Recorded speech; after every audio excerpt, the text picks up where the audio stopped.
RK Card House, More Market near Pujavi City.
War between life and death, between life and death.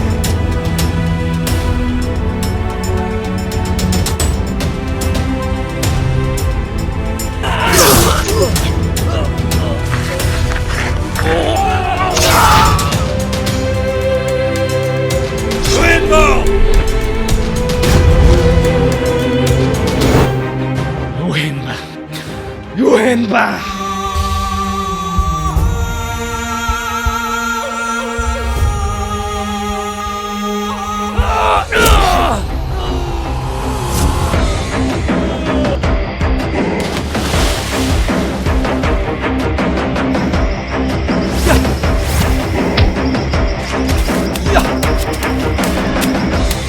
चलो! 방지부터 나가자!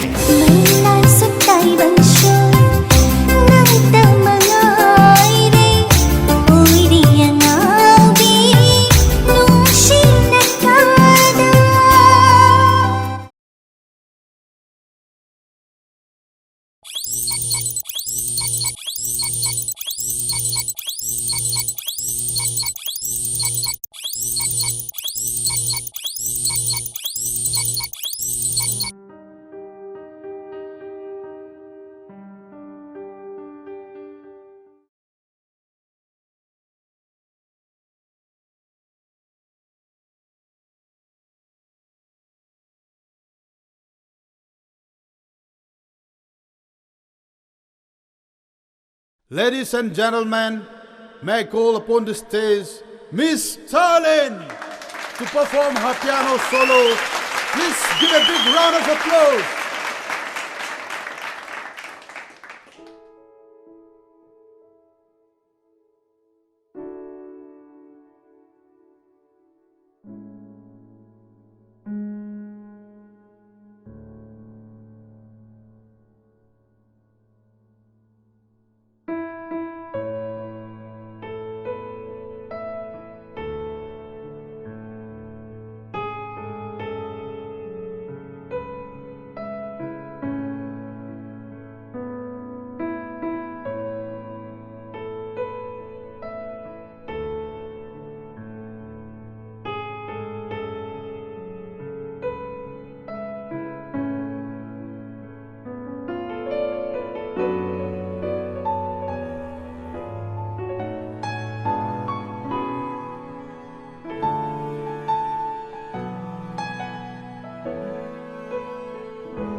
Thailand, I am satin and Cambra. Now I'm Pazaram nigga Taza de Cambra.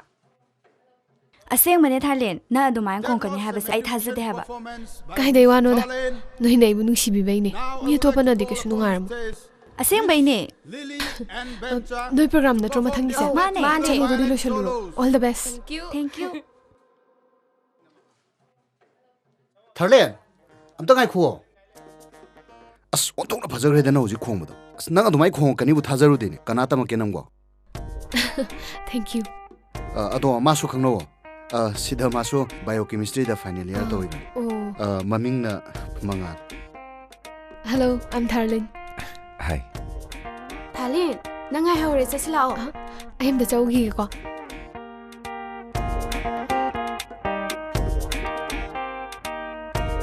Nang Shuba, I need intro Torga, open part of the Gainova. Tanja Ping to the Hogidin, by not Tadal Lakaduje. No, in Yada Tainagadroge. Tarlin Urubudi Haksang is Shon Sundar. So never, no, so never. Suma timing didn't so never. Hey, Law, Chancellor.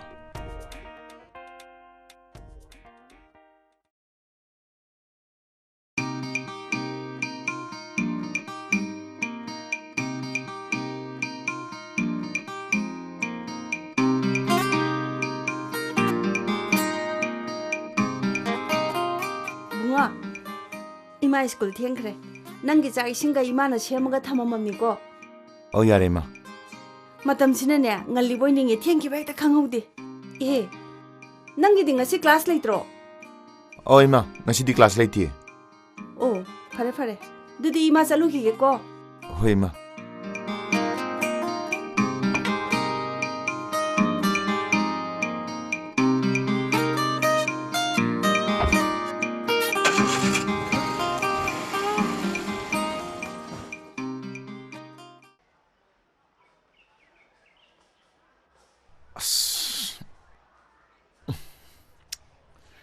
La can you get over again? Young am the way more lover.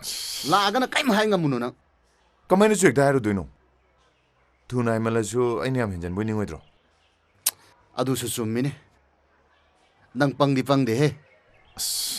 I tumbum jabong up the Kangdreda. Like Papa Gam Chandreva. Cadorino, Carino meeting the room no Kangdeva. Bois, no father city Pudora ida. No, yeah. Cadoroga. Tarlin Oh, money. Jumea Tarlile. I hold, lying as it. Namai was fond and Adam Lerano. Shown to the. Hi, Tarlin. Hi, Nungin, Kedormino. Class already draw. A yawnie. Mangalga some Warini Simon. Hi, Mangal. Hi. A quick block lom the gallery, Missibu. No in a sum chang na. Oh, I class lay. Chalage. Kano, no more copima tamina say. Mana. Yay, a glass how dormani, Halamagiko. Hale, na ko. I should class out doing a seminar. Yay, law.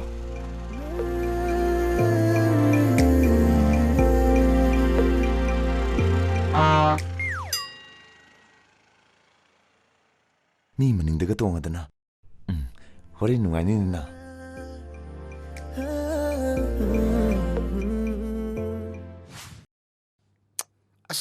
Amadu so like the class to learn in it. Masai no maneva. Me is from the Sinjalini, Masai Malacanena. So you have come there.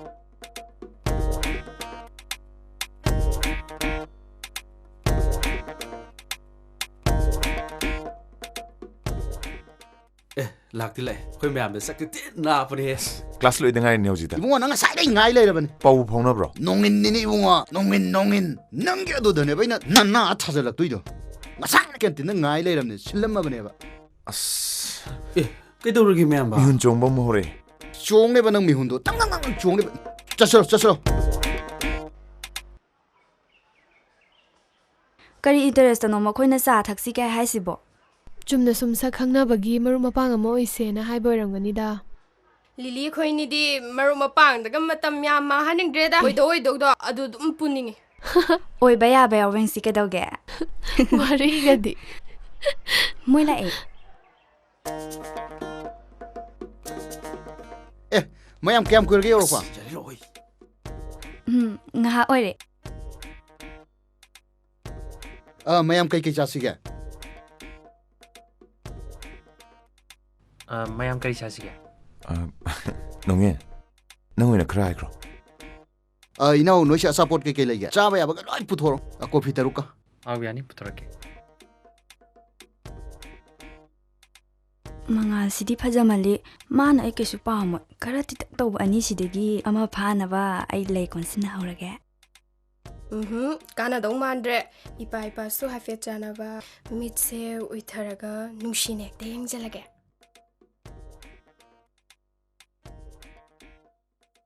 Bemcha lili. Kaina na bani tai dubo. Kesh tawdi. Mama na bi ani ne tawi masak sulai fazing kanbam khangden karam koi sigena. Ani zibu karam mre pesa pa janone. Masak ki dekhande aidi fishery khande ade. Nongin ga kheda ga gidi classmate ni na khange. Mangal gidi lefam khangdri. Ai budi thangoi bandai ni. Tharling gidi. Ai langol gi quarter da lei. Ai gi apa do social welfare da supervisor in service tawbani. Oh, yam pai.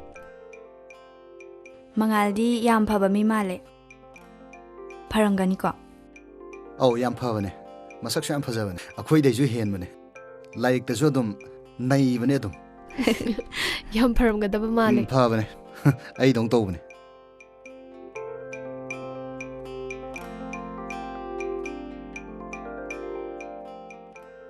Mayam ai tawjal se. Se chao. Kai mi ang chi hi.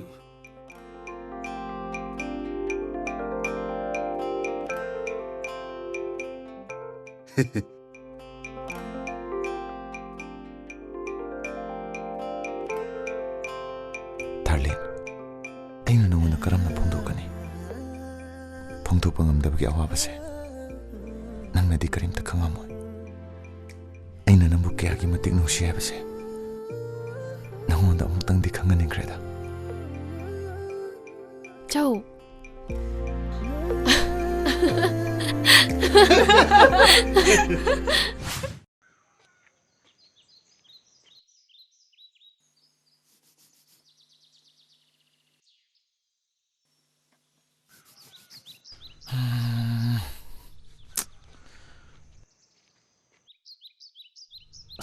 Hauji pulak DINESH mabula ro de jalane. Class ho matam di hele se. Asai dagi wana ngagi ngai ra ka. Darling ne.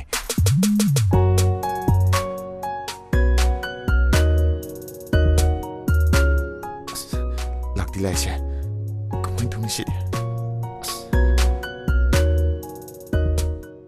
Ibu kariya ra kham de no. Hi, Mangal. Darling. Kida ramino. Aba sungai rambani da. Aba KHEDA hoi nongin hoi boba. Oh. Moi sungai rambani. Nanga si di thengina. Thengdokre. Class ho gi banga wer bani.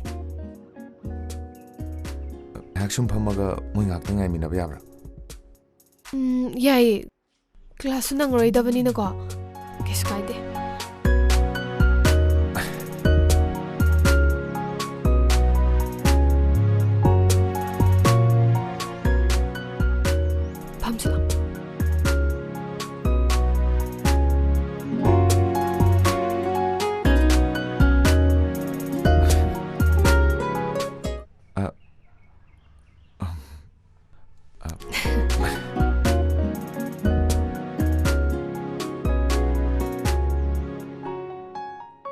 Darling. Nangi boyfriend. Brother. Haidi ichilao kya suge? Aigi ichininaw ani khatane. Aigi naw pa amale. Amane, apane, akhoi mari khakta lei. Adadi am nuai family ni. Nangi de. Oh, chare. ꯅꯪꯒꯤꯗꯤ ꯏꯆꯤꯟ ꯏꯅꯥꯎ ꯀꯌꯥ ꯁꯨꯒꯦ ꯍꯥꯏꯕ? Oh, ay tomdani. Imaga akhonidang. Mangal, nang nahangiga iman manade. Kidawrage? Ingonda kainoma hainingba male. Oh, ay nongonda kainomdi hainingba. Adubu ngasidi hairoida. Matang sabamda kona harge. Kaisu kaidi, dum hayo. Wa haibadabu mafam matam haiba ama amuk leibro. Hayo. Tharlen. Kona hargeda. Makushilai. Phare dudi moishu laabanina aisu mathangi class to mu yaurage. Adu nang kaisu tawde ko? Kidawrage ipapa khat. Ngasai lakpada gate mamangda bus na thingi tay. Pasan chatlo. Oh.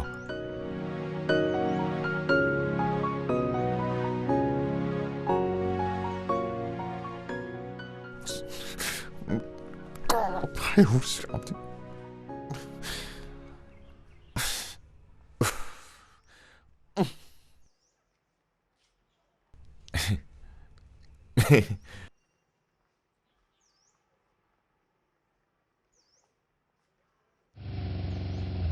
Hi, yam thing la pro. Oh, thing do kre. Aku sugar thing kre.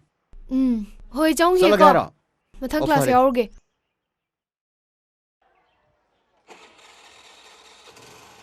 As.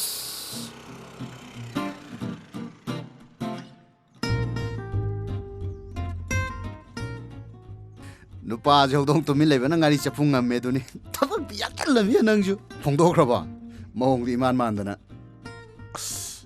Hai bang maudre da. Hira nangju adok yam phajaba sa namai top laura. mayam banang chu soman kan phone. Siya da toini nang khangpote. Pang Yani nang. Yung da ni mi phongdoge laini. Masak tay ubaga pakat kidana. Hai kada waga mayaude. Wari da pai nik da chagrini. Lai ro ma bo. Ado mathang dedi phongto ba soing ngamane khang. Ngamne ba. Manga sai chalamdai da su ba. Aina phongto ning ba haining ba wa khra dilai na hai kram. Ma ju chingna kram ni khaba. Chingnani. Chatpada gadi ma ju wakhal gadi mon khalamada ponida. As dadudi mathang amuguna ba ngai ta bani ne. Natraga I phongdok piro ro. O yajare. Yaudi arna. Thanda dum phongdok charge. Tauna di ayong ni wak cher kai. Adare ne kam si. Masak siga siga tawri. O yare chachila ho.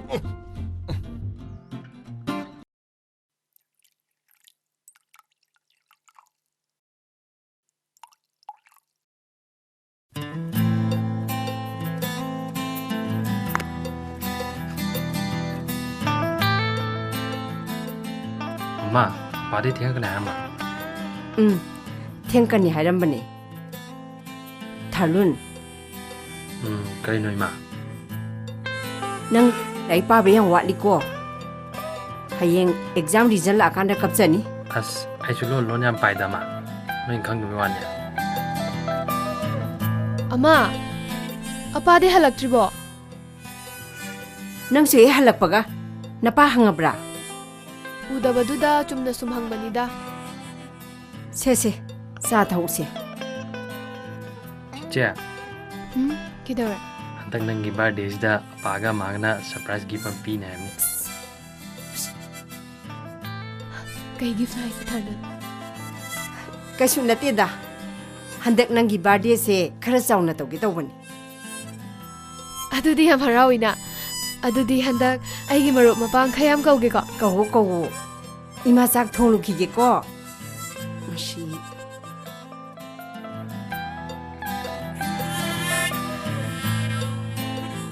Hey, amaga paga na surprise gift am pi ni ai se kaina na khangba. Han thairo ni.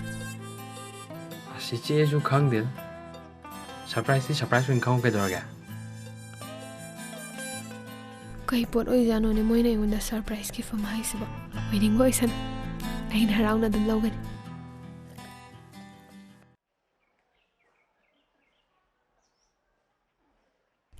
Nana ina thalinga wari sabadu da kariya soba yarabunu khangde.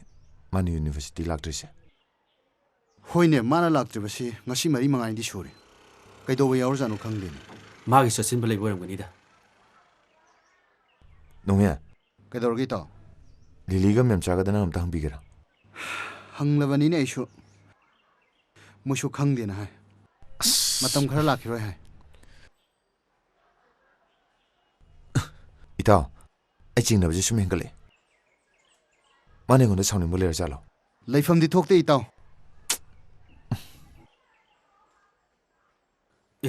Meamba, Talilui natro, alaishbo. Mani ne. Mi wahan basing asi kang ni dana. Lakna ge ba yeng wa. Law ai to ge law.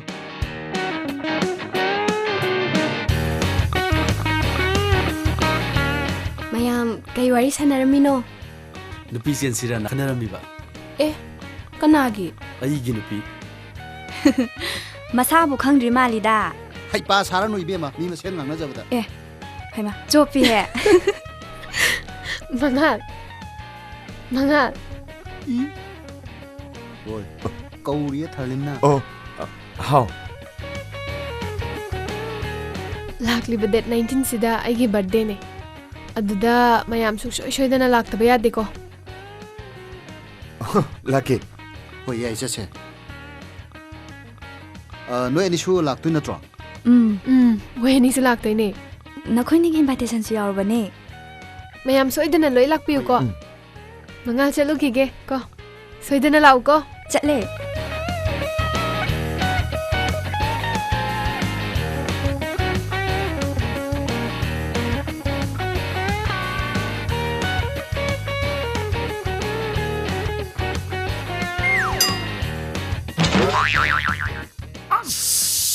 Mai mi si che. Leba. Na bra.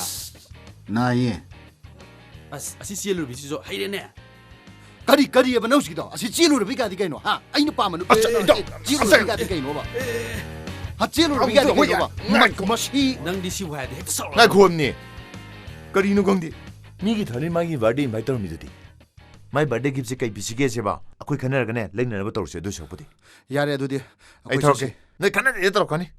Ma si thuru ko ji ma si. Hoy chal. Asi chana kru he. Chilli hai. Na bu ka do ka si selu kai no ne.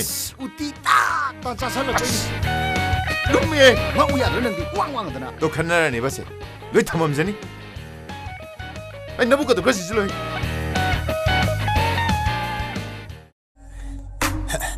It ain't a party if you sober. Look, got the Henny, got a white snow bunny. She been on me since I first showed up. Options so many. She said she'll let me in it if I really wanna take it that far. All she wanna do is party. She be frontin' like she ain't naughty.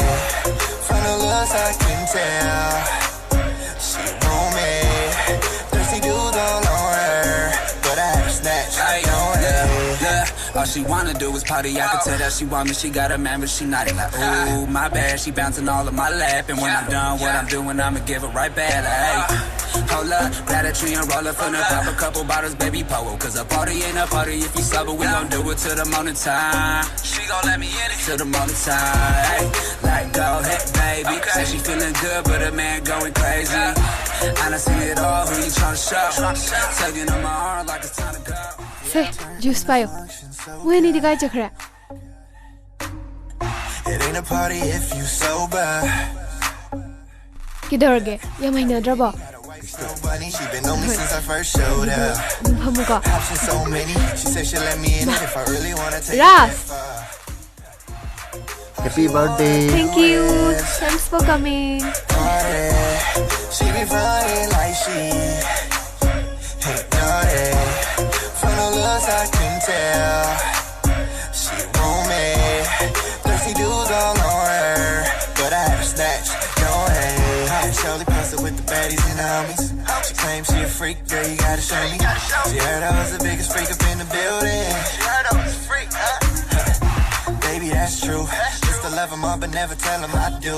Baby got a booty and a face so cute. She told me she want me and not you. Baby girl, how do you do, mommy? Baby wanna taste, girl, you can try me. Baby, here's my car, you know where to find me. What a surprise! Happy birthday. Thank you. Nangbu Delhi-dagi tholokpa ngamaroi thaba ruba laire haidane. Surprise for you. Auntie, nungai ko auntie, nang nungai ko.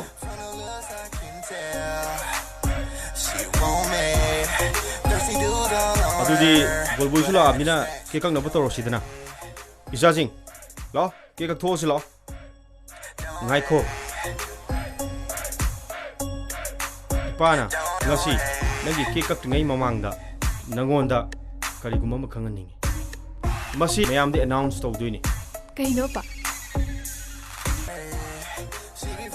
Ladies and gentlemen, ngasi Thalin gi bari numisida mayamda yamna ayu wakhal nungai jaba announcement am katang tokjage mahak Goldboy IS officer ni mahak hoji Delhi da service tawduna leiri Thalin ipana Goldboy bu na ki damakte engage tawduna thamlabani ne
Madunu pada, ha?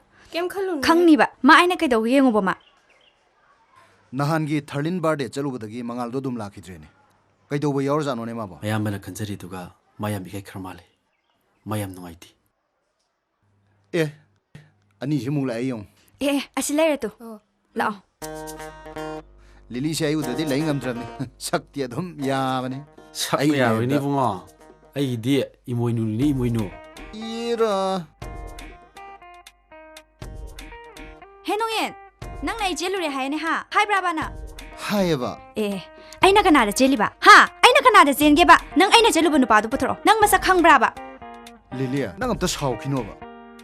Nang saw khino ba. Ai wa hai ge. Tainde. Nang am ta saw khino ba. Aina nang sim andana. Nang to panu pa da jelu re ne sandok pa ne. Nang am ta saw inu ke doro. Sapan bazima. Fare. Adudi jelu byam pam ba natro. Ai nu pa ma dong jelu gi ge. Khainaraga ne ai se namu lo ko. Sakta sidi aingodaga nushikaina ha chathosi ada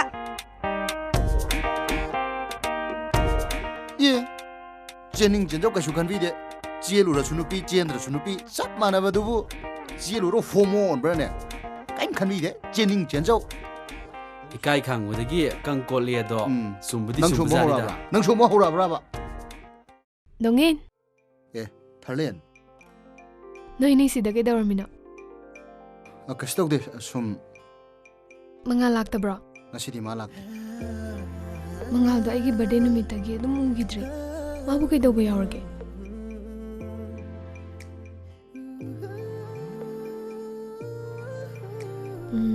mangal do ai nam ta unaninge na habiu ko hoi haige maga thengna batarde phare le horo ai chalugi phare ne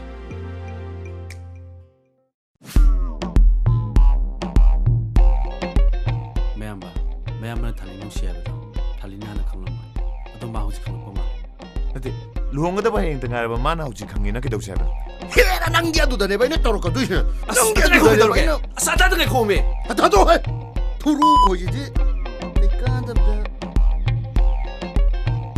hoji ma homa suna te no ko che lu ga loire da na nang na pangkhan khan jari du kai gi no un dau no se ai thok tau ge ba ai tau ge ba ai thok tau ge ba natro hoi ne hoi unar ge hayo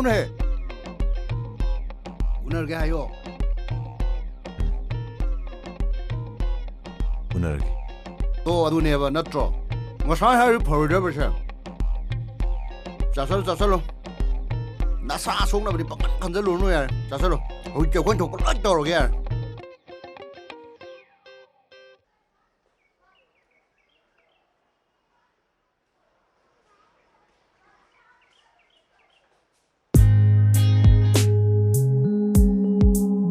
Hi Tharlen. Hi. Ngasi din weni wari shawro ko pena. Khoi yauro gi. Adum le uke drogi. Tang cha dra namai ko bodu ba. Pok tharak tu shi. Hi Tharlen. Adu din weni su sura bani na wari ngak shaw ko ne. Nabani kai chat ke haino. Emergency lai de. Khoi chalu hi ko.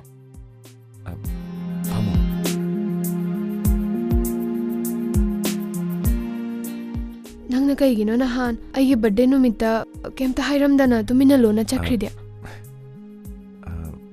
aigi personal loiba thu bom leraba adunani adu ersu hairambadi aidana hairamaga nangonda hen nungai roidaba aduna haramdrene nang saunu ko saudeda na yuna ninge daine ke hani malege kesu laiteda birthday numitudagi ukhidabadudha sumaningduna haibani hoi haining babudi kesu leramai habsu ikangi ai khata nusi jabne nana dikrisu nusi pote kidorgi manga kesu tawdeda exam su hayeng hangchita ngaire laiki am parage nangbo padeda exam loiraga kaigumba una khidaba tarabasu aigi luhongbagi invitation pirake lao ko hengwai nangi da sairo ai lak class matam siormani chongi ge konam thingnarse bye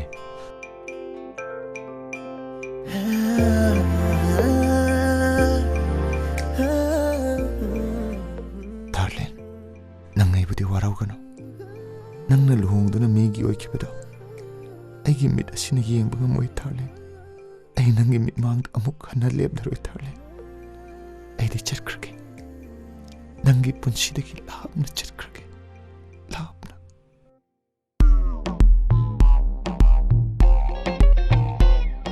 kheda exam di loi hebu result di kamai tok doino khangde adugi khanmadane ahing amatta tumba yabjana mihun ga je tang tang chongdan nang di chong ni like ti pa de koi ba lam ga tawduna satpadu bo sakhoduna koi bu khayam nang di kok yam ling mani na Einstein ni na tho hek thom dharak bu hoi che tho thobam lakser ni se mangal hoi di lairik phabani na kaim china ni ngai leite mayam boi di ithom lo thom pon ida asla se nang kan de se yum da changa kenom chaw chaw se phai se thobam lakser ni se nang kai pija ga haino nang chaning ba kenom pija lo ka di laone full sar koi tharu se laone koi ba ha di ba nang di koi da braba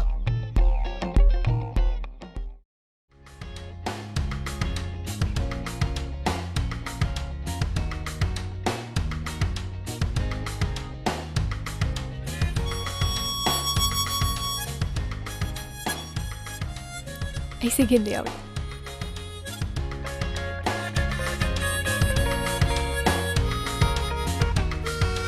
aya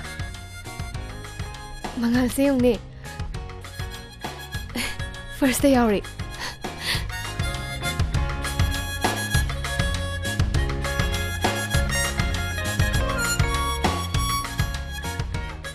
mayam basulai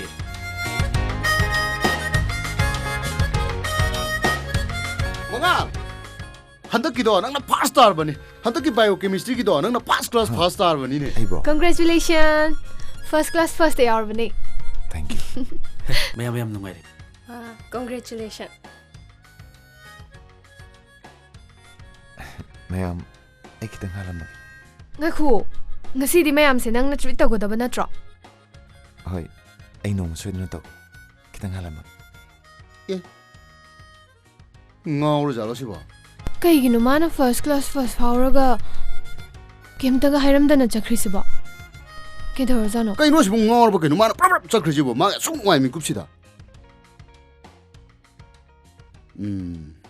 ꯀꯩꯗꯧꯔꯖꯥꯅꯣꯅꯦ ꯑꯣꯏ ꯃꯧꯒꯣꯏꯕ ꯃꯉꯥꯟꯁꯦ ꯀꯩꯗꯧꯔꯒꯦ ꯑꯣ ꯃꯔꯝ ꯂꯩꯔꯝꯒꯅꯤ ꯆꯦꯜꯂꯨꯔꯕꯤ ꯅꯪ ꯑꯩꯒꯁꯦ ꯍꯟꯖꯟꯖꯟ ꯎꯁꯤꯗꯕ ꯋꯥꯅꯤꯅꯦ ꯍꯥ ꯅꯪ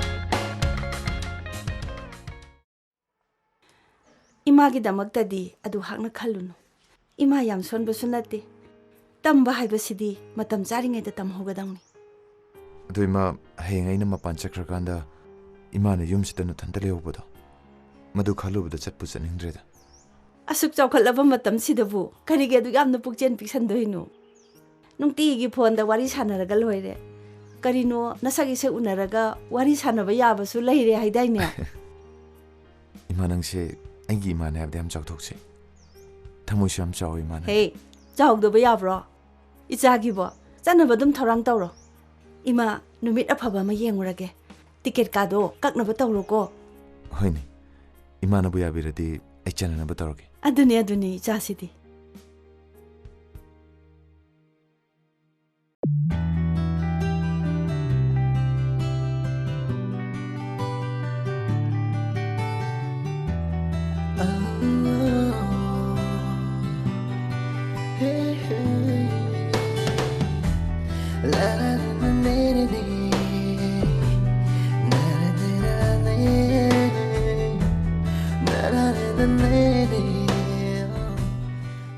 ꯃꯉꯥ ꯅꯪ ꯃꯇꯝ ꯄꯨꯝꯅꯃꯛꯇ ꯑꯋꯥꯕ ꯑꯃ ꯂꯣꯠꯁꯤꯟꯗꯨꯅ ꯊꯝꯕꯒꯤ ꯁꯛꯂꯣꯟ ꯑꯃ ꯅꯪꯒꯤ ꯃꯥꯏꯊꯣꯡꯗ ꯇꯥꯏ ꯀꯩ ꯑꯋꯥꯕ ꯂꯩꯒꯦ ꯑꯩꯉꯣꯟꯗꯗꯤ ꯈꯪꯍꯟꯕ ꯌꯥꯗꯕ꯭ꯔꯥ ꯑꯩꯕꯣ ꯀꯩꯁꯨ ꯇꯧꯗꯦꯗ ꯁꯨꯝ ꯃꯥꯟꯕꯩ ꯋꯥꯅꯤ ꯑꯃꯥꯟꯕ ꯍꯥꯏꯕꯁꯤꯁꯨ ꯊꯃꯣꯏꯒꯤ ꯃꯃꯤ ꯑꯃꯅꯤ ꯍꯥꯏꯕꯗ ꯂꯥꯟꯒꯗ꯭ꯔꯥꯅꯦ ꯀꯔꯤꯒꯤꯅꯣ ꯇꯥꯔꯂꯦ ꯊꯃꯣꯏꯗ ꯂꯣꯠꯇꯨꯅ ꯊꯝꯈ꯭ꯔꯕ ꯅꯨꯡꯁꯤꯕꯁꯤꯕꯨ ꯅꯪꯅ ꯍꯟꯖꯤꯟ ꯍꯟꯖꯤꯟ ꯆꯤꯡꯊꯣꯛꯅꯕ ꯍꯣꯠꯅꯔꯤꯕ ꯅꯪꯅ ꯃꯗꯨ ꯈꯪꯉꯒ ꯑꯩꯒꯤ ꯊꯃꯣꯏ ꯑꯁꯤꯕꯨ ꯂꯩꯇꯥꯍꯟꯕ ꯉꯝꯃꯒꯗ꯭ꯔꯥꯅꯦ ꯀꯩꯅꯣ ꯎꯡꯉꯤꯗꯨꯕꯣ ꯀꯩ ꯈꯜꯂꯤꯅꯣ ꯀꯩꯁꯨ ꯈꯟꯗꯦꯗ ꯀꯩꯗꯧꯉꯩ ꯆꯠꯇꯣꯏꯅꯣ ꯍꯪꯆꯤꯠ ꯆꯠꯂꯅꯤ ꯊꯥꯂꯦ ꯌꯦꯡꯉꯣ ꯄꯨꯟꯁꯤ ꯈꯣꯡꯆꯠ ꯍꯥꯏꯕꯁꯦ ꯃꯥꯂꯦꯝꯒꯤ ꯈꯣꯡꯆꯠꯀꯨꯝꯕꯅꯤ ꯁꯨꯝ ꯀꯣꯏꯅ ꯆꯠꯂꯛꯄꯗ ꯈꯣꯡꯆꯠꯇꯨꯗ ꯑꯃꯨꯛ ꯊꯦꯡꯅꯕ ꯇꯥꯔꯒꯗꯤ ꯅꯪ ꯑꯩꯒꯤ ꯂꯩꯅꯔꯤꯕ ꯐꯤꯕꯝꯗꯨꯗ ꯑꯃꯅ ꯑꯃꯒꯤ ꯃꯇꯦꯡ ꯄꯥꯡꯅꯁꯤ ꯃꯗꯨꯕꯨ ꯀꯧꯏ ꯃꯔꯨꯞ ꯑꯣꯏꯕꯒꯤ ꯅꯨꯡꯁꯤꯕ ꯅꯠꯇ꯭ꯔꯅꯦ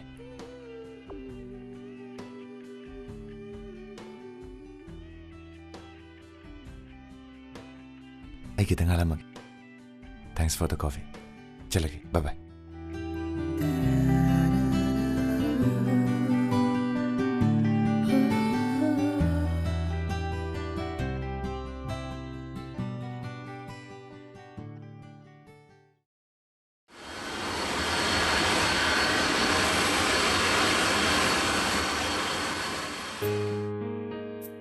bunga 세 ꯆꯥꯛ ꯉꯥꯏꯕ ꯑꯣꯏꯅ ꯆꯥ ꯊꯛꯇꯣꯛꯎ ꯀꯩ ꯏꯟꯖꯥꯡ ꯊꯣꯡꯒꯦ ꯏꯃꯥ ꯑꯩꯈꯣꯏꯒꯤ ꯑꯣ ꯃꯄꯥꯟꯗ ꯀꯨꯏꯅ ꯂꯩꯔꯨꯕꯗꯣ ꯑꯗꯣ ꯏꯁꯤꯡ ꯅꯨꯡꯁꯤꯠ ꯑꯣꯟꯅꯕꯁꯤꯗ ꯅꯥꯗꯅꯕ ꯍꯥꯏꯅꯅꯦ ꯂꯐꯨ ꯊꯔꯣ ꯑꯃ ꯏꯔꯣꯜꯂꯤ ꯉꯥ ꯑꯃ ꯇꯥꯍꯧꯔꯦ ꯑꯗꯩ ꯀꯥꯡꯁꯣꯏ ꯑꯃ ꯊꯣꯡꯉꯦ ꯇꯤꯟ ꯗꯨꯝ ꯆꯨꯡꯉꯦ ꯆꯥꯗꯕꯁꯨ ꯀꯨꯏꯔꯦ ꯐꯅ ꯍꯥꯎꯔꯅꯤꯕꯣ ꯆꯥꯔꯣ ꯉꯁꯤꯗꯤ ꯍꯥꯎꯅ ꯆꯥꯊꯣꯛꯑꯣ ꯑꯗꯣ ꯐꯤ ꯐꯠꯇꯕꯁꯤꯡꯁꯦ ꯑꯩ ꯁꯣꯝꯗ ꯂꯣꯏ ꯈꯟꯗꯣꯛꯑꯝꯃꯒꯦ ꯏꯃꯥꯅ ꯈꯔ ꯁꯨꯗꯣꯛ ꯆꯥꯝꯊꯣꯛꯄꯤꯔꯣꯀꯣ ꯍꯣꯏ ꯁꯨꯗꯣꯛꯑꯒꯦ ꯏꯃꯥ ꯁꯨꯗꯣꯛꯑꯒꯦ ꯑꯗꯨꯗꯤ ꯏꯃꯥ ꯆꯥꯛꯈꯨꯝꯒꯤ ꯊꯕꯛ ꯏꯪꯈꯥꯡ ꯂꯣꯏꯁꯤꯜꯂꯨꯈꯤꯒꯦꯀꯣ ꯍꯣꯏ ꯏꯃꯥ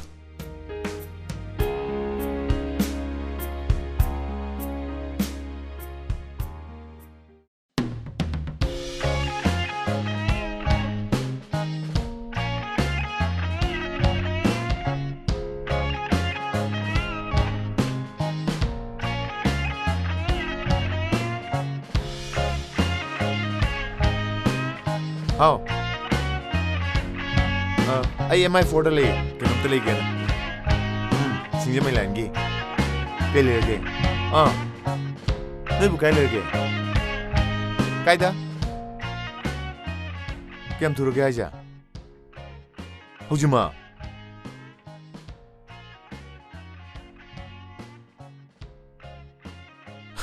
याय लागे लागे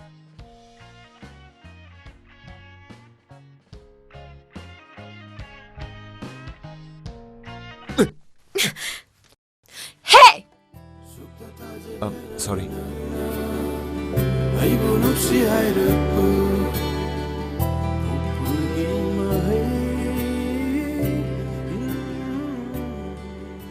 I'm sorry.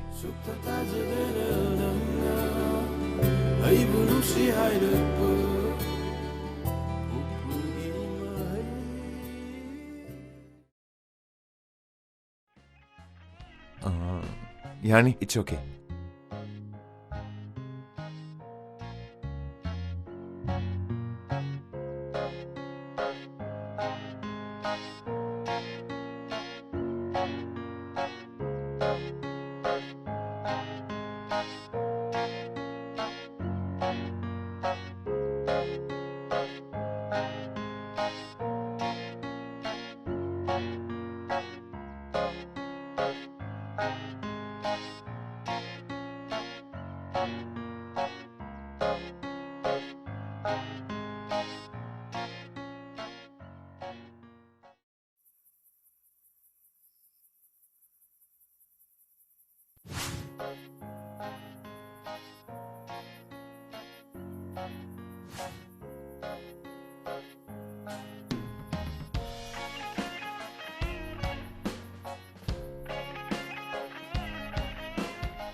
Hello, mayamba, yauraba. Yaure. Hey, nungthildo ibani thabam khokta naga pa phauda chami nausidana. Hoi, yaye mayamba. Pharene. Adude hin phone dorage. Oh, hoi. Thame thame.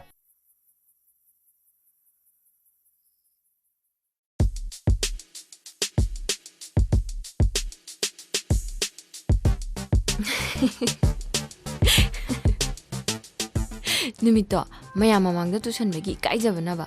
Yum yor boy kai babatte. Sumaina sakangna naba laina isilak puramganida. Aha, sumi. Yam chumi. Inaw hai jam chumi. Lai amana hek thengnana ni injala pugumjani. Sidagidi adum sakhangnarabani ko. Mangal gidi isilinaw kya suge. Ahal laman suna lairi ko. Tema ai thandani. Ai ga imaga tale. Oh. Adudi maikhet maruni ne. Hoi mane tamo. Ado ahangi mingdi kari ko ba kailamdagi no. Tamo akhoi pabung budi lekhidre. Pabungi mingbudi thamai bandagi hanagi special contractor sana jawa na. Sana jawa. Kari khangdini khangina. Nusie tamodo apaba special contractor ni mabuk syam phaba. Hoi. Mapandadi kaigi lairubano. Delhi University da PhD to village rubani. Lo shalabra jitia. Hoi, lo jere tam. Thadoi di mapanda kari tambirino. Amsta MBBS tamba loiraga Manipur da intern tawna ba tholakpane. Oh, adudi doctor ni ne. Doctor machani da. Kainu na jibo. He angau bia. Doctor bu macha chaw bu lebira ne. Doctor jidi doctor ni dana. Tamu sidi. Noi tamu se bangang dengang bane. Noi saw ko. Saudi dai tema. Khoi mayam basu doctor ne. Doctor mangan. Haima. Adudi yam phare ne. Doctor mase. Inama.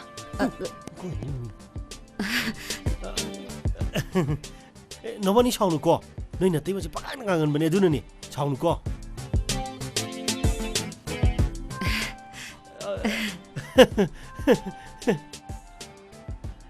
Adudi aku chana batosha. Kapto zero. Tamo itema aku mu yong na bator. Kai yunu ni nobani bo. Asuk thuna. Sum thabak khara leho ba dunan. Oh, pare. Nobani su thabak leho re na harani na. Ekoi su no monorom da koi thorok patari. Hoi, itilak biu tema kesu kaide. Hey, number ga launa rabra ne noi bo. Laure. Engonda leire. Pare ne dudi lobu laura. Adudi tamo tema pare. Thok.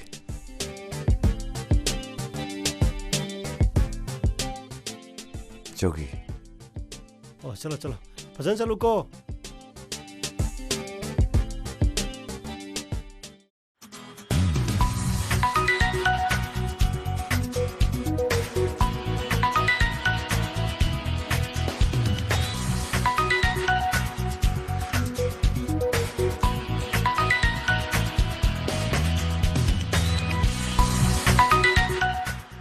Kanano sino? Ko he payu ke doroge. Demand ga tor loi bra yam ki du. Sat payu se. Nang juba. Hello? Hello? Kana? Ai khangbra? Ha, kana? Ai thadoini. Thadoe? Nupi ro. Kai de lege. Kai makhono tai du ba. Lambi dane gari makhol ne. Kai lege. Chum na tarok panida. Nungai traba. Tawranura. Adui wa nate da. Lana khanno. Ai je sum. Khandi. Aigi number khangamni na hojikti. Tamona tawra su yare. Oh, yai. Thamage yarba. Yare ne. Thamme. Bye. Nupi na phone toroga bu kai lege na hangi du bu nang bo du bo. Hongna bra ba. Chatna bra ba. Nang lai tiam herga lai chudi yaw de ba. Lai chudi yak tin yaw de nang. Nang junong tai gi wangang di he. Si taw ne tai je haite dana pakat na taw jeni ko sinong tai de ba. Nang na sai phone pai di du di ama du di mani ne. Kari demand. Thamoi gi demand. O thamoi gi nupi du gi thamoi gi demand. Phone da he do khanga bra. Ibungo asini am tina phara bani. Masa su doctor. Asi oina tawrasi yare ke doroge. Tawrasi yare ko. Yare extension card ha se rani chaslo. Buona thabak tawdrasu yare. Lottery for bani ke doroge na. Haudre. As nang gi gari sida diko.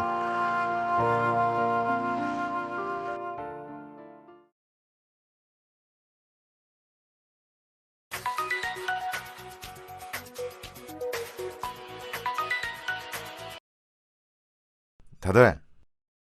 How? Kaidaroge? Tamo da phone tawrisine. Tamo kaidawrige? Ai phamungda sum hippaga lai am paramanida. Yam nungai doi male. Kajang jalo, ai su hippake. Ai phamung si am pi. Picture sano. San nabadum hippake. Kai wari no sipo. Ataba ai kai bana si doreba. Adura gana lawani. Kai haino. Tamo di mabuk yam phaina. Nang su pari dodi. He. Haida wadu sasat hayo. Inama. Adui wadu dine hona sanawa ba. Haida wadu sasat hayo. Hayo.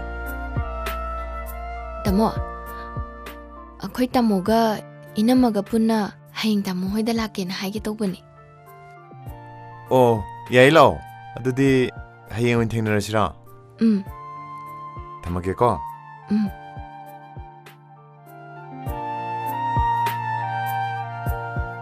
Kaino nang ngangi meyam du ba. Nungbo nusina jeba nupa du da kaino ba nang ngangi do. Inama ibu kai haigrage.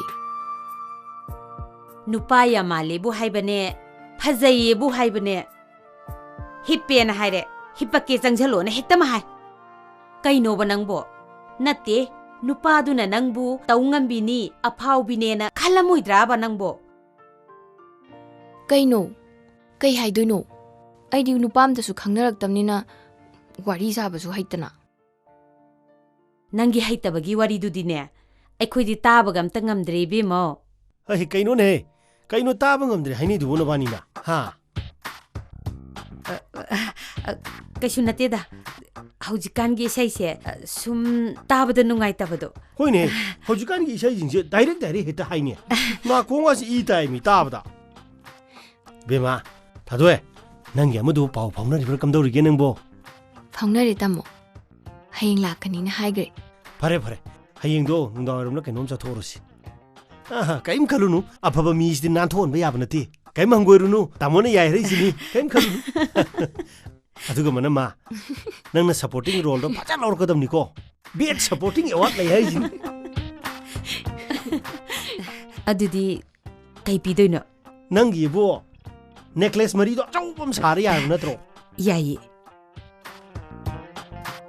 Tamo.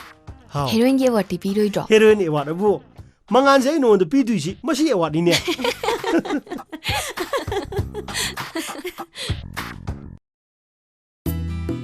cha thaksi koi cha sa hoi ma imana onthok no wana hotna birure wa babudi wa de da hauroi da bagi wani kadwe hauroi du no da imana sam thawa yaw no lola sibo khangde haw trasu hawi hawi na thau ko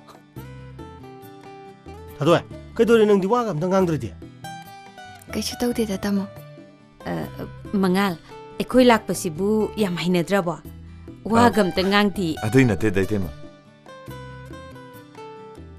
ita ta jadna lak pasda kai ai dona hai phom khangdra ai di ibungo gi chan nupi se thokna nungsi jakre masak na masak phajari ba ai thokra ke bawani wari ngak sanalo chance khra piyo kai dore bunga cha hautrabo hawi de ma hawi da ai se thabam chu sakadaba matam sia selaktraba daida he adudi ma nga ai chalugi ko ona ma ai mim to na rugi ke matalen mu ko hoi tam thok sarugi ke hoi phare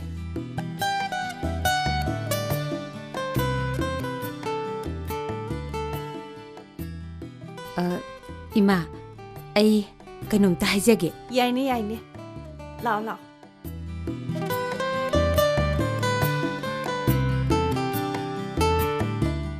karina torshu moi ju chance piri ba kai dran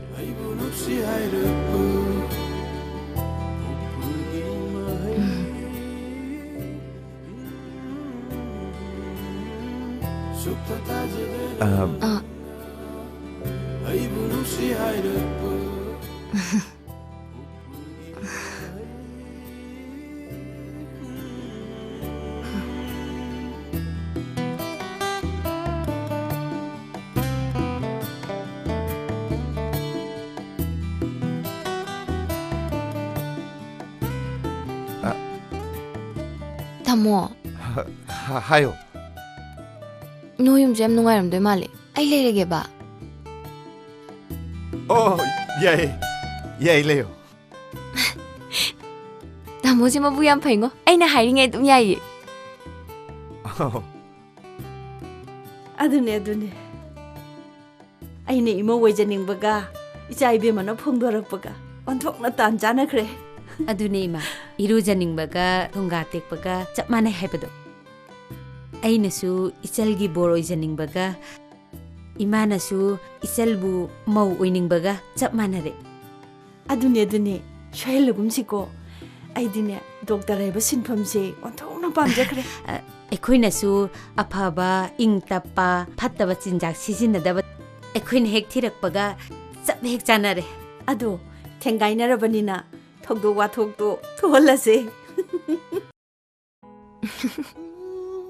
nahan entrance ama phangani haidu bu karigino forest department ge DFO ge return da haidwe viva ke tangare yarba natra yare viva gi dimatam lepa ba lepe handa ki date 15 dane adudi numin mangani khakta ngaire ne mangani khakta ngaire khalladi tamono engonda kai noma hangan doine hangu ko aina hangdoi wa hangdu su nang na hara hangdoi ba aduduga aina pakhum phajaba ma pidoine hange hayo base seba hange hayo base hange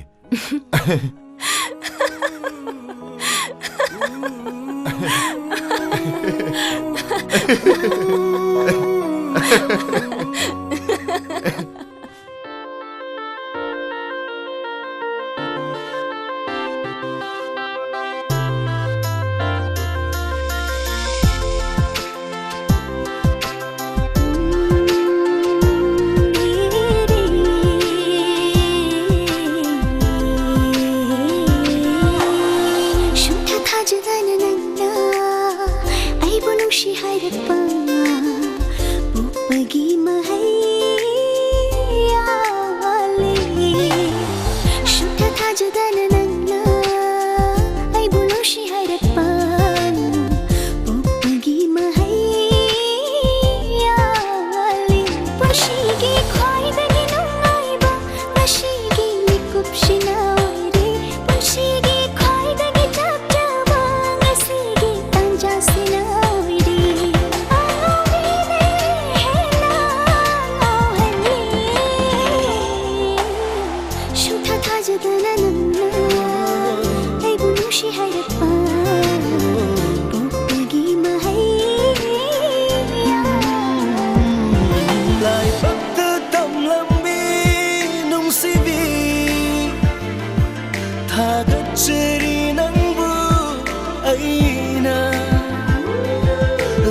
nangbu nungsi haina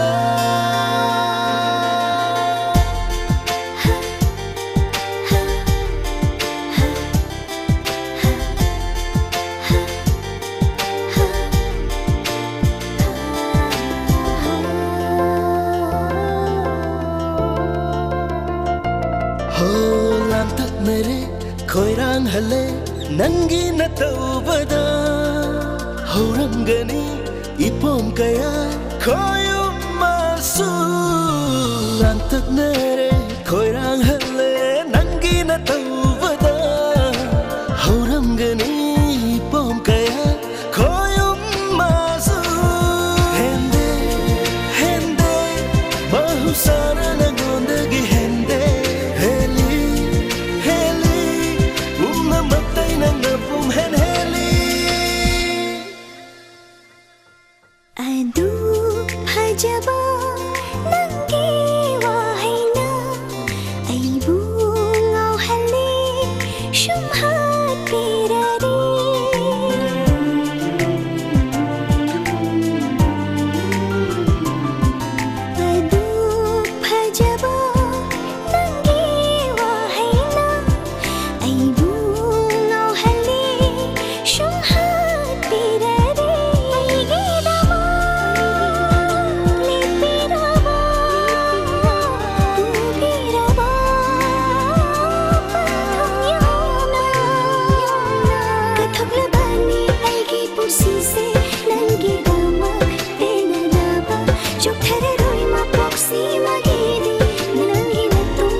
Tamo, inama.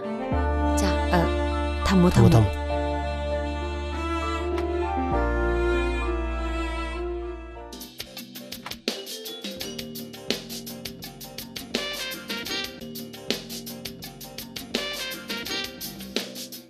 Kanai phone ne?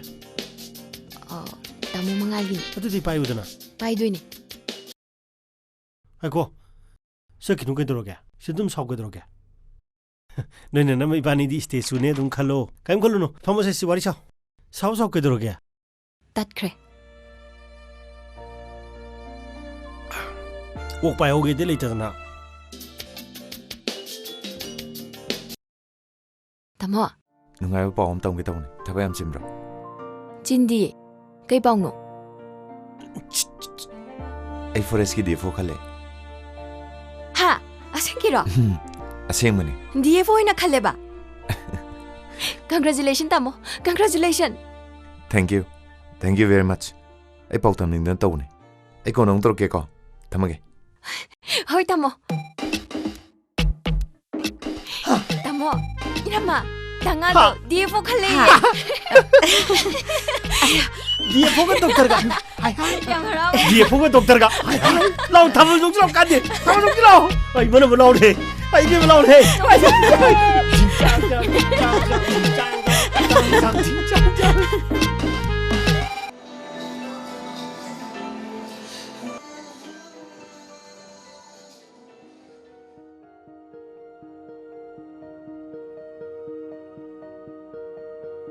Ma, तुम निंद्री बो? तुम निंद्री? नंग ना हेंग चतोय दुबु पोत चई चे चांग लोइना सुरब्रो करी करी वाली निंजंगु सिथन अंधा यावनी को अदो नंग सेक्शन ना लयु को होय मा थोदोकपा काउबा कछु लित्रेदा पोचे मथौ ताबसिंग लोय हपचल लोरबनी मा फरे फरे अदो चिंगदा दे हेक तारमद्रदि फादौनिनी मतम नगा फत्तबने इमादि लेफम जाफम खंगोइदोरिनी कैसु खलुन दे मा कैसु तोरय अदुइ सरुक पुदन्या इमादा फजलेरम अहे इमानी थंदले उदुसे होय होय अदो हयेंग नंगना जॉइन तौरगा सुटी हेक फंगबगा सिदा लाकपदने थादोइदो वारोइपोर पुरदौनिको लोशलो लोशलो काउला कनी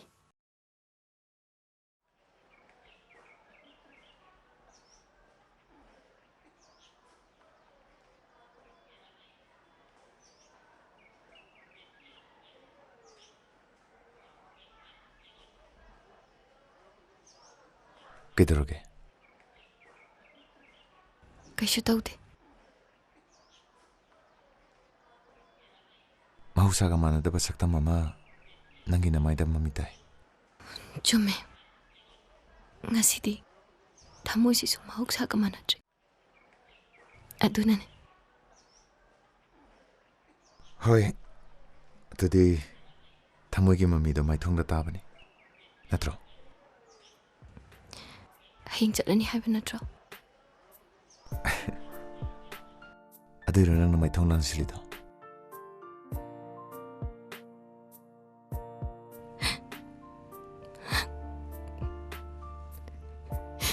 थादोय करी कपिनो मिरम दे सकदौ सुनते मणिपुर दा डिस्ट्रिक्ट अमदा पुबदबु अदमाना कपाउनाब्रो खंगदे ए हमना मी पाइबम पोय नंगसे एंगोदगी पुंसिगी ओइना चटखबदौ नवाय कब कनुस डॉक्टर न बोद माने सोंदा बाउनाब्रो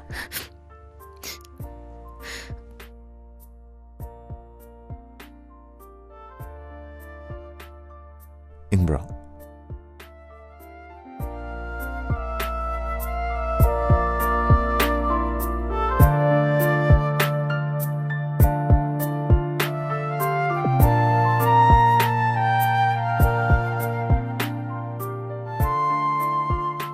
Engonda kimta hairaroidro hangadabo wangdo nangna engonda haini habadaine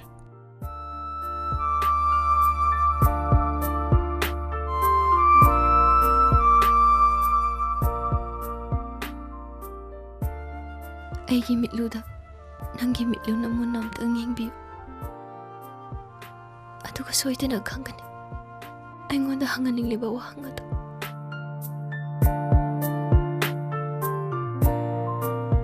khangba ngambra khange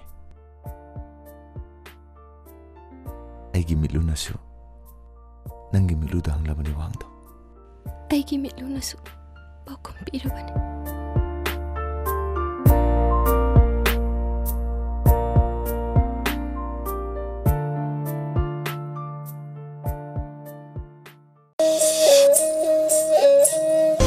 Kini to sibo Kaino Kaidiro kena bo Ima ay sulaki ima Ima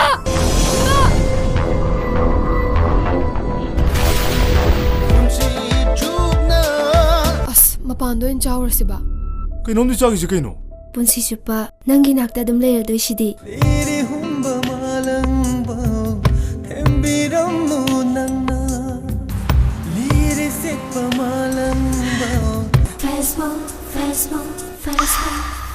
Irakna halle aibu. Masya, kedroge masya. Mama, nang karigi kapino. Mama kasi daw dito. Napamda suyet ning draba aigi pukning. Si! Ekonom si! Si!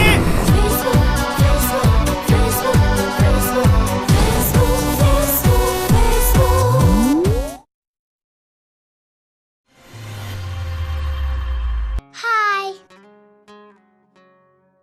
Ako'y nagkumisek. Kikat lang.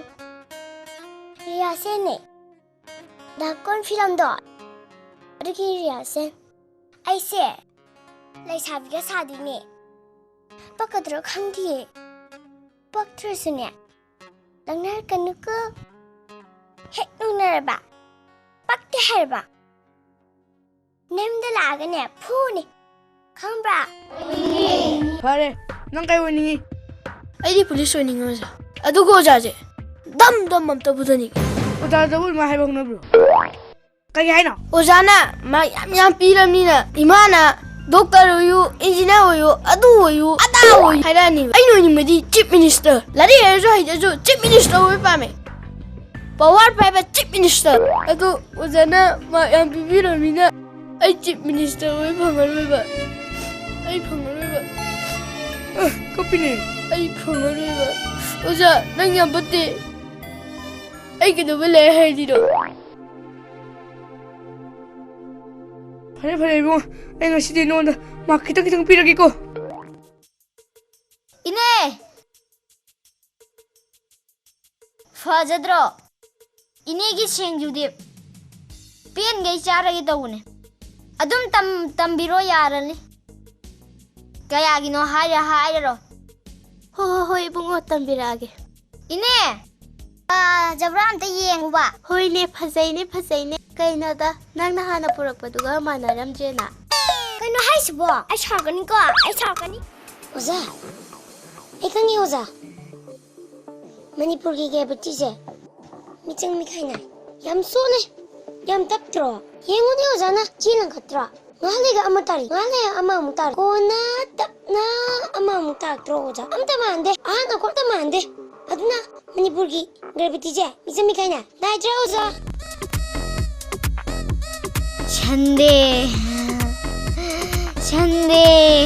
Chande la e. Isi la e. Chande. Langabane chande. Langabane. Chande ta abane. Langabane. Tuga gyo no sha. Boy change tawgani ko ai gije. Mani ne hairo ne.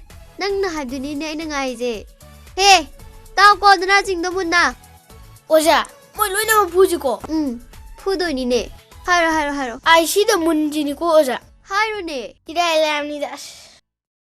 Oja, hairo ge ko. Hairo. I see the moon. Ha. I see the moon. Ha. Voice sense to bo boy ba. Lambini na, mi amta su dia. As, kamar tong ni si dia. Min hai se tadra brava nang bu. Ai kisi hai bane. Kamar tong dina hai ba. Hey kita wai ki no ai. Lupa, muk chaw ai su. Kam ki no don wari. Kana kai dugunu sida. Ai tau gelo. Chasilo. Ni pa lam tu poi mau ni ne. Kana no nang ki dubu. Hai ma, lai mi. Kana no nang ai tau gelo. Chasilo. Thang pa mi.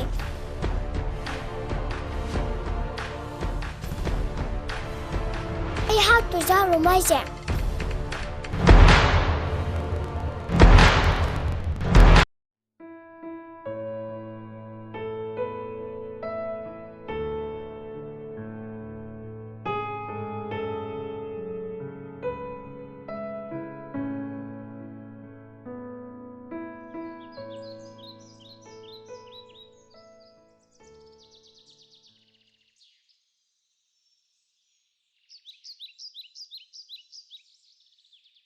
Kadom no music konjel ba. Aibo.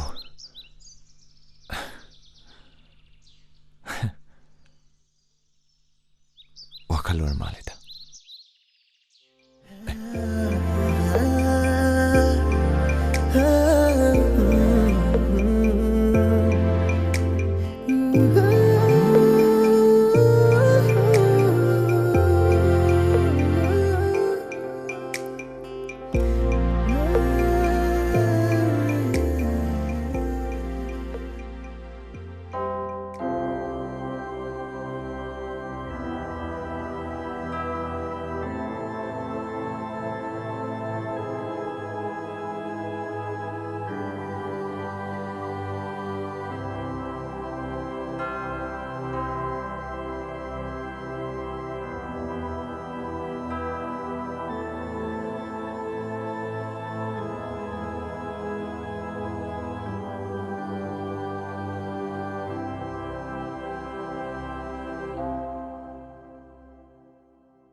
Darlene.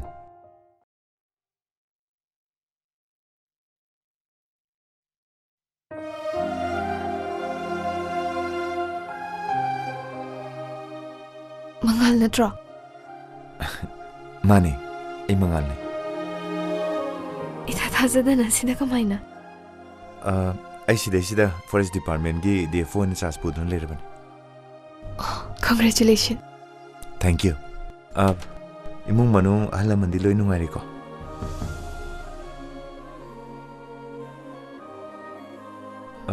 Goldboy di, madi kam dauri nungari ko.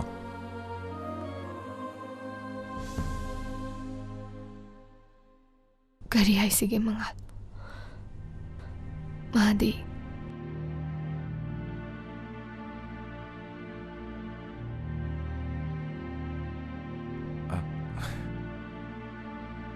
I'm sorry, Darlene. Come down na.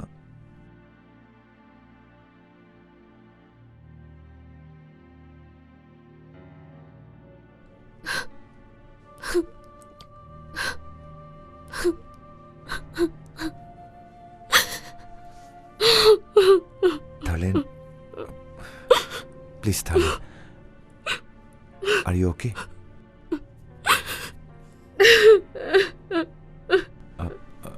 Darlene, asida nga tang pamusira. Please. Please.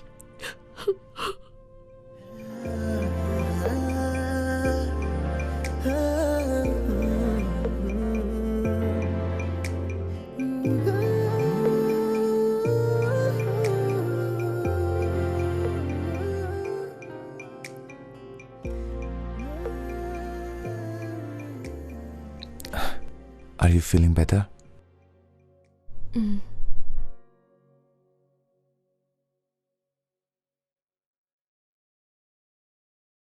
Kamaina kamdaw na lekita ba no?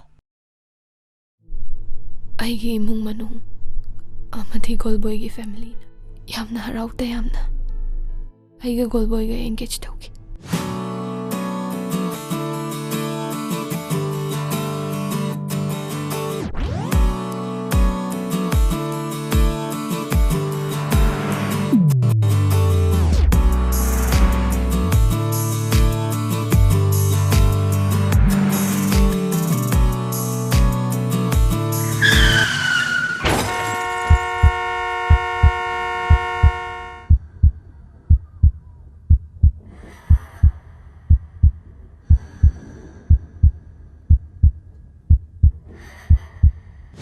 Aikoy ani na sagat charamba manglan kaya.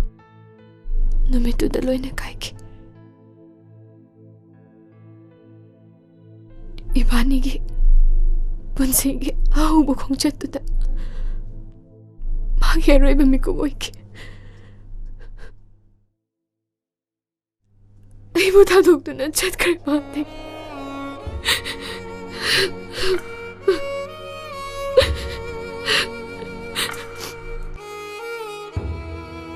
Ayaki पाबुंगसु गोलबॉय लेखिद्रबा था मंगागी मतुंग हर एक लेखिद्रे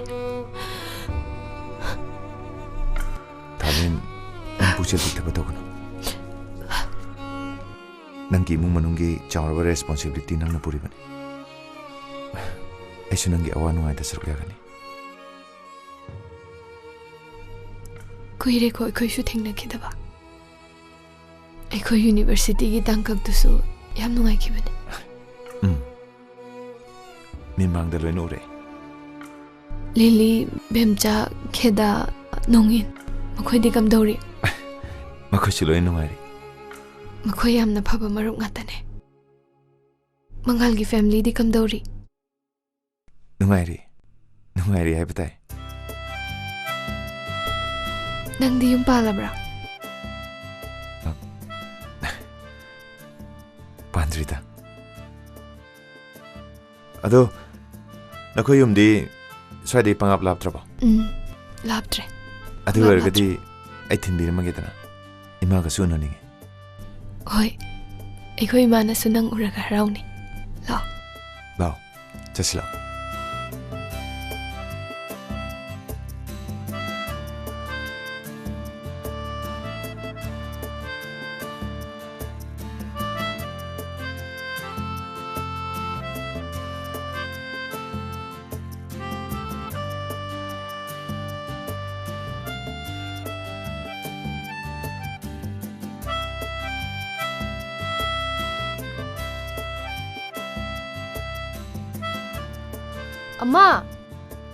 अम्मा थोहांगो चे ए दादा नुंगाइरिको अमादी अम्मा kitchen दा चंगसिलाओ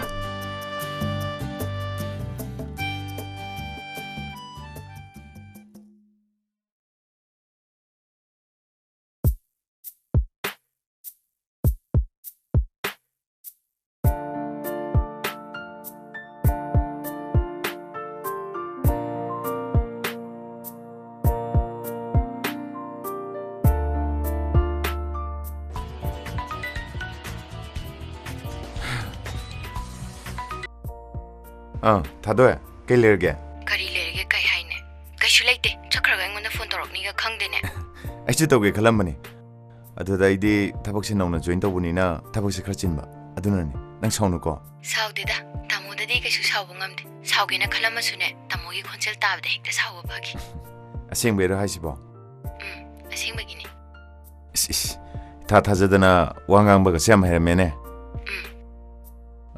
anyway थादोए आई office की ने थबक ma'am लेरी office से सुंगमददना आई क्वार्टर दा पुथरा सुरबनी ना कोना तोरगेरा आई तोरसु तोरगे वारी सानानिंगदना थाइदोक बाहुराबो यारे यारे अदुइ नति थादोए एमा मसी अंगांसिदि म्यूज मतामनी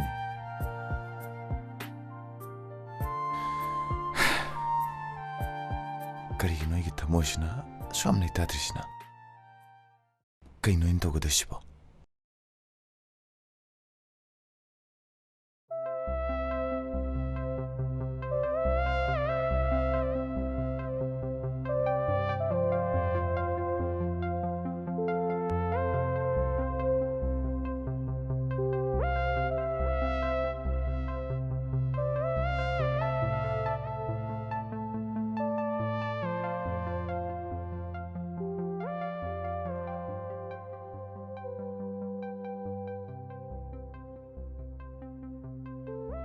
मंगा थाले नंग सिदा कइदौरमिनो आई थबक सुलैतबा द आई सुम कादै थन्दा फमददा बोरिंग चुराब द चर्चता सुम चौंगे लाकपने ओ नंग काइ चतोइनो आइसु केमदा चलोय युमदा हल्लादौने सुम समिना भयाब्रो जसे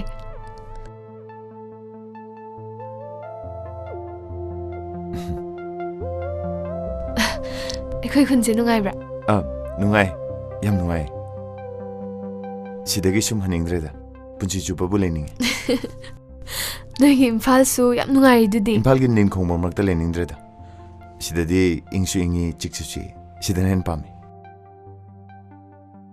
नंखलामी फे चर्चा काफे तू मनाही इरुल पानी इमानबने इम्फाल दगी ओ mail शतलु in hoi do in fero lam khra le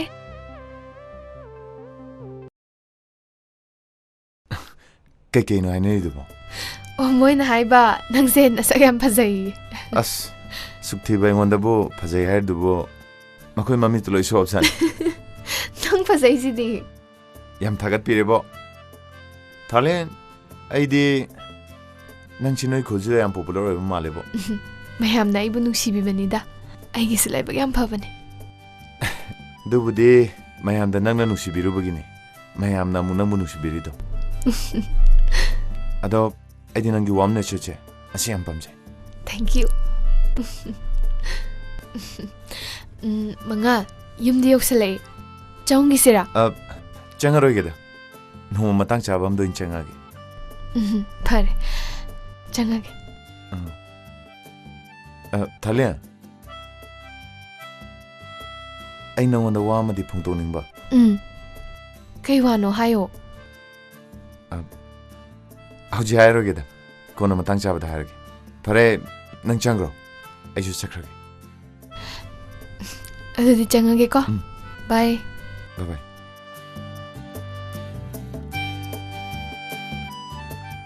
Thalen. Nang na tungan do na matang ya agade. Nang na ibu su khalle na khan ge ko. Please. Ang ting biro. Please.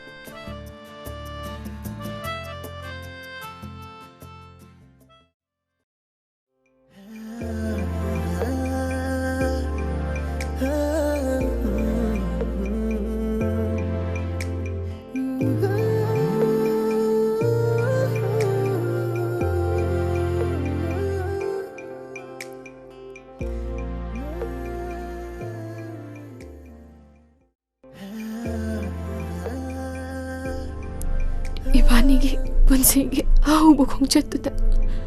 Magi aroi ba mi ko oi ki. Ai bu ta dong tu na chat krai ma ni. Ai ha ki pa bu su GOLDBOY lai khidra ba tha manga gi matung da. Hare thik ta lai khidra. Ai bu mo na phone tor sirane. Hoida. As Manong paraga.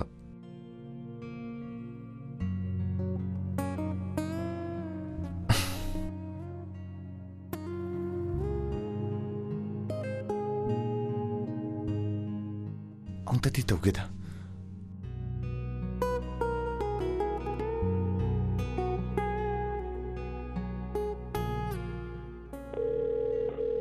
As. Baikalak tengah ada kaktali separe. Mihun ngasih loi chong kali.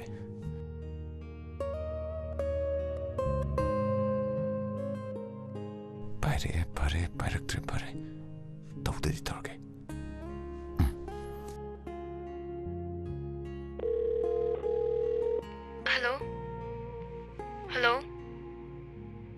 Hello? Who's this? Thalen. Ini Mangal. Oh, Mangal. Hi. Kay lairage? Hello? Are you okay? Yeah, I'm okay. Hayo. Thalen, aina nangonda karigumba khara haning habado. Chahi kyagi mamangdagi hainingduna ta lakhiba wani. Aina phungtoning na babase. Nangna igi mimangda lelo matamda. Aigi thongna pangal punamuk mangki. Aina yaukiba nangi birthday numit aduda. Ikai ki wamalana aigi thamoinungi wase haigi khanduna lakibani. Adubu numittugi thaudotuna ai nangi punsidagi lamna chalage na khanki. Laknaba ngamdaba thamoisinadi nambu kaw haibisu yadi. Thalen phajinba ngamdraba thamoigi wase ngasidi nangi nafamda phongtolage na khalle. Ai nangmu nungsi. Tamo sena nusi. Ai nangondagi lamna leiba ngamoi Thalen. Ai nangal humba pami Thalen. I love you Thalen. I love you. Thalen. I'm sorry, Mangal. I can't accept this. Thailand, Thailand, Thailand. You have reached a number that has been disconnected or is no longer in service.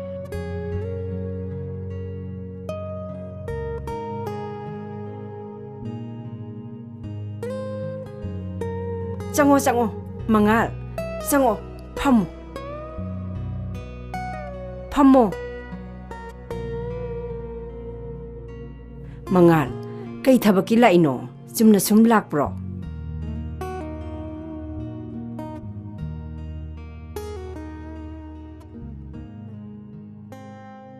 Ma,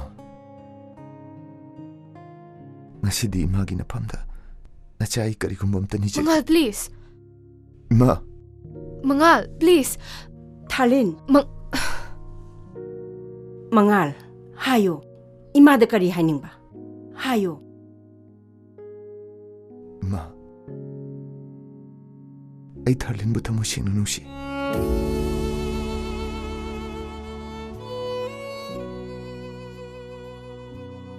Imai kai bu chukangje. Miyai bagi channel lonja chukangje. Adubu. Pungningi ihul kan kibana.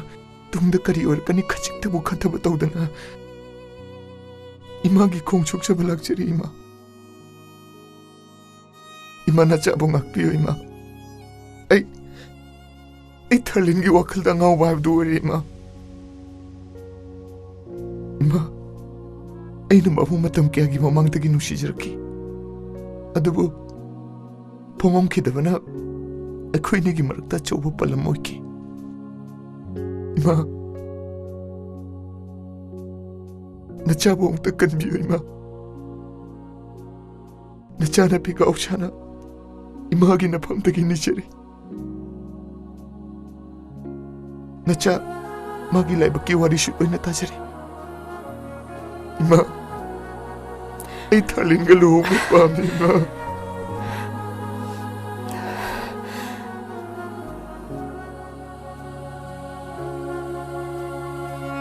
Ima. Nachabong tanong si biyo ima.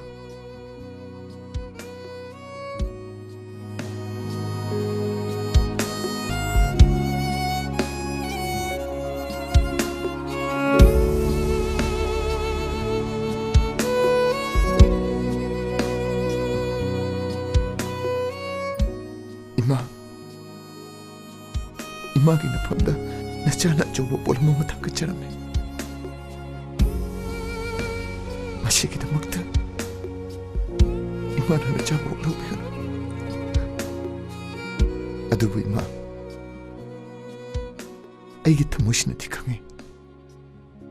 Thalin na so ibunong si heba.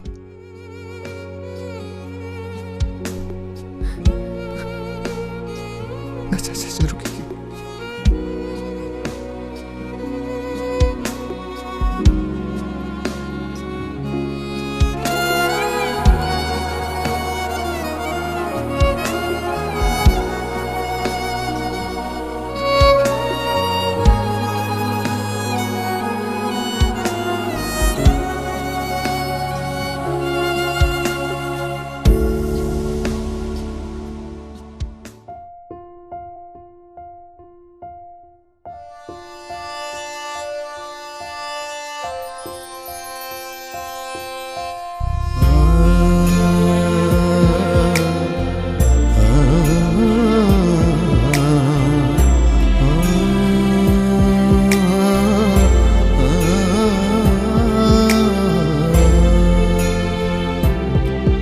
Mitlu anege warini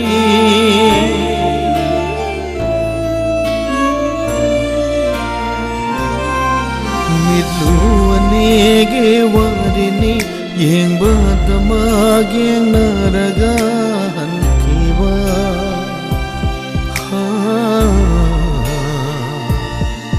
pirang pau kumpiriwa fongdokdana iral oi haurawa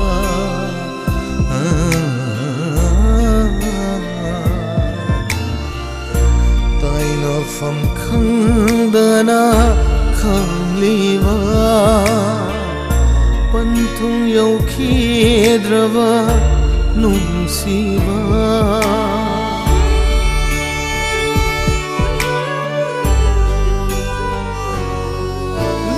ꯂꯣꯏꯁꯤꯟꯈꯤꯗ꯭ꯔꯕ ꯋꯥꯔꯤ ꯑꯣꯏꯍꯧꯔꯦ ꯅꯪꯒꯤ ꯑꯩꯒꯤ ꯃꯤꯠꯂꯨꯒꯤ ꯋꯥꯔꯤ ꯂꯣꯏꯁꯤꯟꯈꯤꯗ꯭ꯔꯕ ꯋꯥꯔꯤ ꯑꯣꯏꯍꯧꯔꯦ ꯅꯪꯒꯤ ꯑꯩꯒꯤ ꯃꯤꯠꯂꯨꯒꯤ ꯋꯥꯔꯤ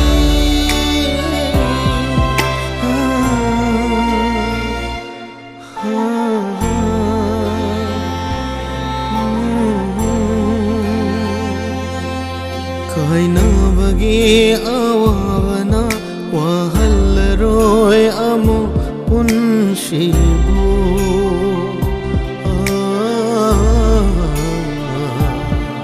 ꯀꯅꯥ ꯂꯩꯔꯦ ꯃꯥꯂꯦꯝꯁꯤꯗ ꯄꯣꯠꯂꯨꯝ ꯄꯨꯗꯕ ꯃꯤꯑꯣꯏ ꯃꯄꯣꯛ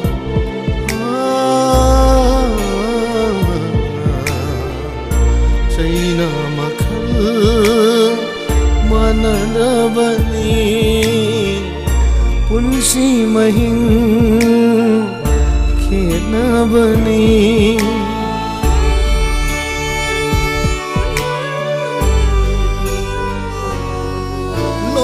ꯂꯣꯏꯁꯤꯟꯈꯤꯗ꯭ꯔꯕ ꯋꯥꯔꯤ ꯑꯣꯏꯍꯧꯔꯦ ꯅꯪꯒꯤ ꯑꯩꯒꯤ ꯃꯤꯠꯂꯨꯒꯤ ꯋꯥꯔꯤ ꯂꯣꯏꯁꯤꯟꯈꯤꯗ꯭ꯔꯕ ꯋꯥꯔꯤ ꯑꯣꯏꯍꯧꯔꯦ ꯅꯪꯒꯤ ꯑꯩꯒꯤ ꯃꯤꯠꯂꯨꯒꯤ ꯋꯥꯔꯤ ꯍꯣ ꯊꯦꯝꯖꯤꯟꯕ ꯉꯝꯗ ꯀꯞꯁꯈꯤ ꯊꯦꯝꯕꯤꯔꯝꯗꯅ ꯆꯠꯈꯤꯕ 시라로이 나라 랑오나 아이기 이라니 칼레게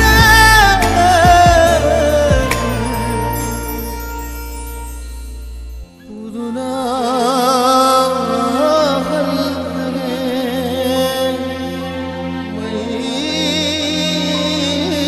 마이탑세 너무한다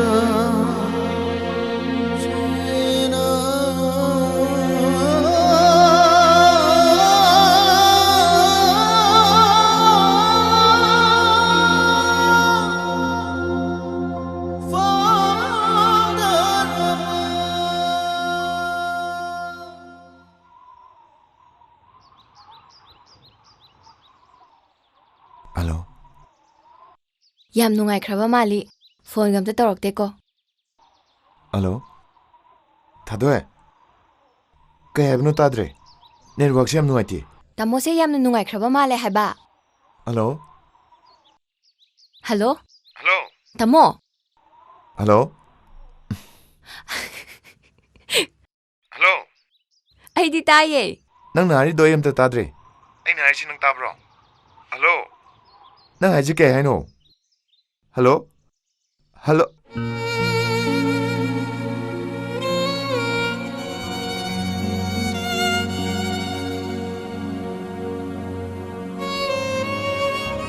Thalen. ꯑꯩꯒꯤꯗꯃꯛꯇ ꯃꯤꯀꯨꯞ ꯑꯝꯇ ꯉꯥꯏꯈꯣ ꯊꯜꯂꯦ ꯄ꯭ꯂꯤꯖ ꯑꯩꯒꯤ ꯈꯨꯗꯥꯡꯗ ꯊꯥꯗꯣꯛꯄꯤꯌꯨ ꯄꯨꯟꯁꯤꯁꯤꯗ ꯀꯅꯥꯝꯇꯅ ꯑꯩꯒꯤ ꯈꯨꯗꯥꯡ ꯄꯥꯏꯈꯤꯗ꯭ꯔꯤ ꯊꯥꯗꯣꯛꯂꯔꯣꯏ ꯄꯨꯟꯁꯤꯁꯤꯗ ꯏꯍꯥꯟ ꯍꯥꯟꯅ ꯄꯥꯏꯈꯤꯕ ꯅꯨꯄꯤ ꯑꯣꯏꯕꯒꯤ ꯈꯨꯗꯥꯡꯁꯨ ꯅꯪꯒꯤꯁꯤꯅ ꯑꯍꯥꯟꯕꯅꯤ ꯄꯨꯟꯁꯤꯁꯤꯃꯒꯤ ꯑꯗꯨꯃꯛ ꯄꯥꯏꯔꯒꯅꯤ ꯇꯥꯃꯣ ꯀꯩꯅꯣ ꯇꯥꯃꯣꯅ ꯍꯥꯏꯗꯨꯕꯣ ꯀꯅꯥꯗꯅꯣ ꯑꯩ ꯅꯪꯕꯨ ꯊꯥꯗꯣꯛꯂꯔꯣꯏ ꯑꯩꯒꯤ ꯈꯨꯗꯥꯡꯁꯦ ꯃꯃꯜ ꯌꯥꯎꯗ꯭ꯔꯕꯤ ꯑꯃꯒꯤ ꯈꯨꯗꯥꯡ ꯊꯥꯗꯣꯛꯄꯤꯌꯨ ꯀꯅꯥꯃꯠꯇꯅꯁꯨ ꯃꯨꯊꯠꯄ ꯉꯝꯈꯤꯗ꯭ꯔꯕ ꯊꯃꯣꯏꯅꯨꯡꯗ ꯆꯍꯤ ꯀꯌꯥ ꯆꯥꯛꯇꯨꯅ ꯂꯥꯛꯈꯤꯕ ꯃꯩꯆꯥꯛꯇꯣ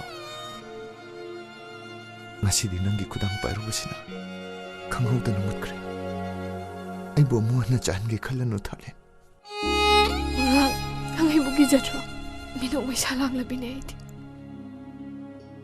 ꯑꯩ ꯅꯪ ꯌꯥꯎꯗꯅ ꯍꯤꯡꯕ ꯉꯝꯂꯣꯏ ꯊꯥꯂꯦꯟ ꯅꯨꯡꯁꯤ ꯍꯥꯏꯕ ꯋꯥꯍꯩꯁꯦ ꯑꯩꯅ ꯀꯅꯥꯗꯁꯨ ꯍꯥꯏꯈꯤꯕ ꯂꯩꯇꯦ ꯑꯗꯨꯕꯨ ꯉꯁꯤꯗꯤ ꯑꯩꯅ ꯅꯉꯣꯟꯗ ꯅꯨꯡꯁꯤ ꯍꯥꯏꯒꯅꯤ ꯊꯃꯣꯏ ꯄꯦꯟꯅ ꯍꯥꯏꯒꯅꯤ I love you, darling. ꯑꯩꯁꯨ ꯅꯪꯕꯨ ꯅꯨꯡꯁꯤꯌꯦ I love you too.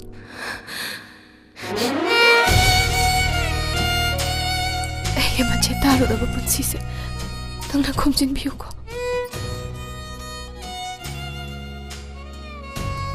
ꯊꯥꯗꯣꯛꯂꯣ ꯑꯩ ꯅꯪꯕꯨ ꯄꯨꯟꯁꯤꯒꯤ ꯊꯥꯗꯣꯛꯂꯣ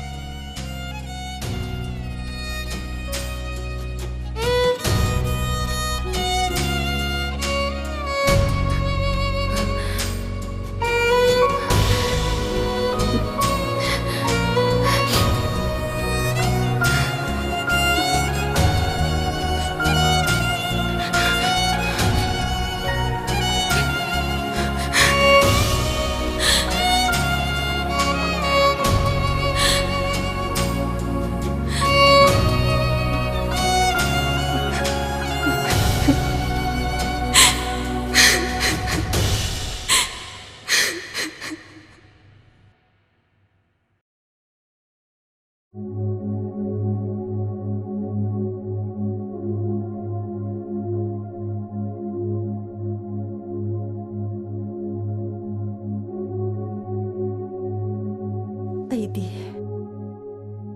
ꯏꯃꯧꯒꯤ ꯑꯊꯨꯝ ꯑꯍꯥꯎ ꯈꯔ ꯄꯤꯖꯅꯤꯡꯗꯅ ꯂꯥꯛꯄꯅꯤ ꯑꯗꯨꯒ ꯃꯉꯥꯟꯁꯨ ꯂꯥꯛꯑꯅꯤ ꯃꯍꯥꯛ ꯍꯦꯛ ꯂꯥꯛꯄꯒ ꯋꯥꯔꯣꯏ ꯄꯣꯠ ꯄꯨꯅꯕ ꯑꯐꯕ ꯅꯨꯃꯤꯠ ꯑꯃ ꯂꯦꯞꯊꯣꯛꯅꯁꯤ ꯍꯥꯏꯗꯨꯅ ꯂꯥꯛꯄꯅꯤ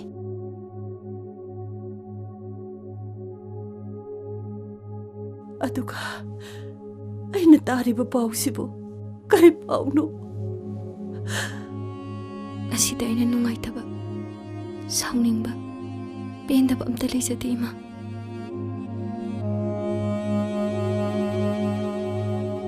ꯇꯥꯃꯣ ꯃꯉꯥꯜꯒꯤ ꯀꯥꯏꯔꯕ ꯊꯃꯣꯏꯕꯨ ꯑꯩꯅ ꯈꯨꯗꯨꯝ ꯆꯟꯕ ꯀꯩꯗꯧꯅꯨꯡꯗ ꯉꯝꯃꯣꯏ ꯋꯥꯔꯤꯁꯦ ꯁꯨꯝ ꯇꯦꯟꯖꯜꯂꯁꯤ ꯏꯃꯥ ꯁꯦ ꯏꯃꯥ ꯃꯁꯤꯃꯇꯪ ꯄꯥꯏꯕꯤꯈꯣ